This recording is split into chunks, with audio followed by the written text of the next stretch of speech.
Мурда деген Советский Союзда ремонт билесиңерби кандай болчу? Эми кымбат деп айта албайм. Биринчиден дизайн бул мындай подбор штор, мебели, цвета эмес. Заманбап жана кызыктуу кесиптер тууралуу көп нерсе билгиңиз келеби? Бирок кызыктай суроо жаткандан уяласызбы? Эч кабатыр болбоңуз, биз барбыз.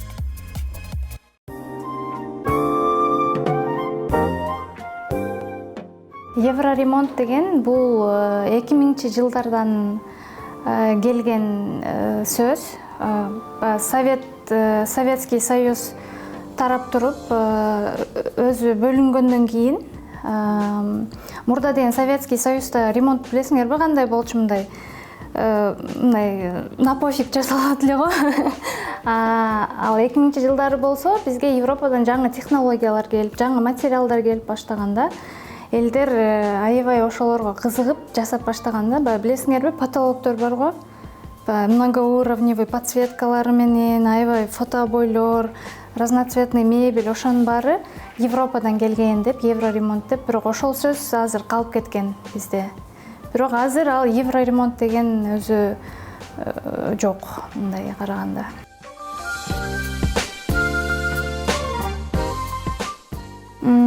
Андай деле болгон, түшүндүрө албагандачы.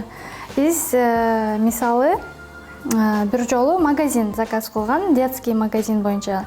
Биз сурайбыз да, сиз эмне каалайсыз, кандай айтсам эч жооп бере албай койду. Мен билбейм, вообще билбейм депчи. Андайда мен 5-6 сүрөт табам, бири-биринен айырмаланган, ар кандай стилдерден сүрөт табып, алдына коюп, ар биринин айырмасын айтып берем. Стиль, материал, цвет, подход боюнча кандай бири-биринен айырмаланса, ошолорду айтып берем, анан өзү уже түшүнүп баштайт эмне каалаганын.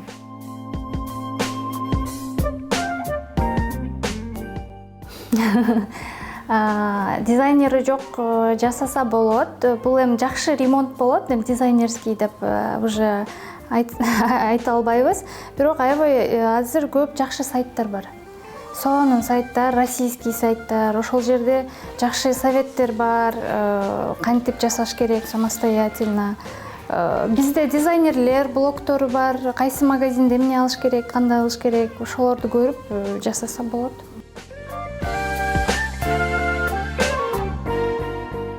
Эми кымбат деп айта албайм. Мен 2-3 жолу мындай болгон.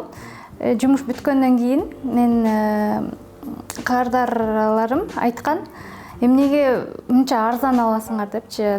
Биз ишти бүткөндөн кийин наоборот уже арзан болуп көрүнүп баштайт. Себеби биз алар менен почти 1 жылдай бирге жүрөбүз, дайыма сүйлөшөбүз, дайыма ремонтко чыгып турабыз. Ошол бизге төлөгөн акчаны 12 айга бөлгөндө анча деле көп чыкпай калат.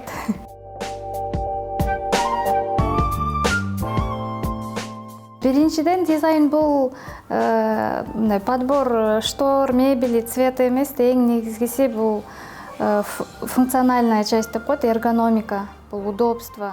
Биз аны университетте өтөбүз. Бул жөнөкөй адам андай нерселерди көп биле бербейт да. Биз андай нерселерди билебиз, көп технический жактарын, материалдарын сочетание, экология жагынан кандай, ошонун баарына биз жардам беребиз. Жакшынакай кылып бүт баарын применять эткеничи, колдонгону.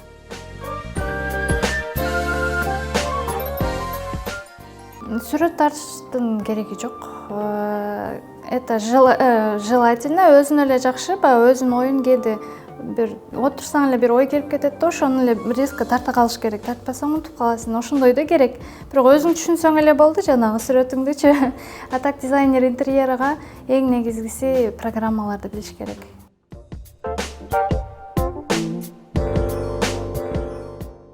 Ушундай учурлар бир жолу болгон.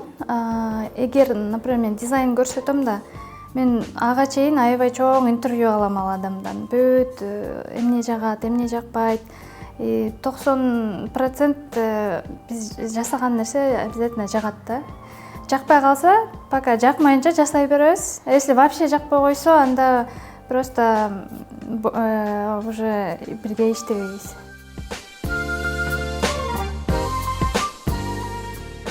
Элим эмне дейт деген менен жашайбыз го.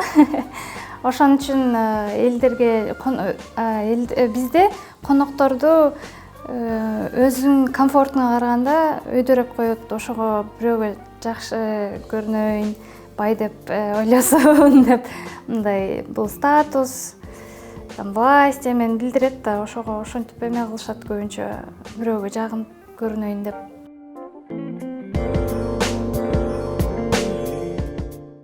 Ошол мен жана айткандай эле жакшы сайттар бар, подборкаларды кылып, өзүнө жаккан бир стилди тандап туруп, көп сүрөттөрдү распечатка кылып, мындай можно как эмеде доскада эме кылып чаптап туруп, ошолорго окшотуп бизде материалдарды издесе болот.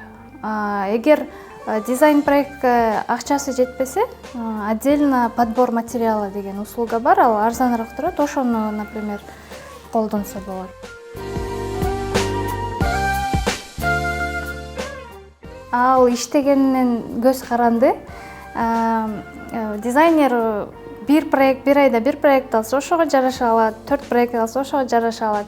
Если өзүмдү айтып кетсем, кээде болот бир айда даже $50 чыкпай калат. Ал иштегенде кээде мындай иштегим келбей эме болуп калганда ушундай болот.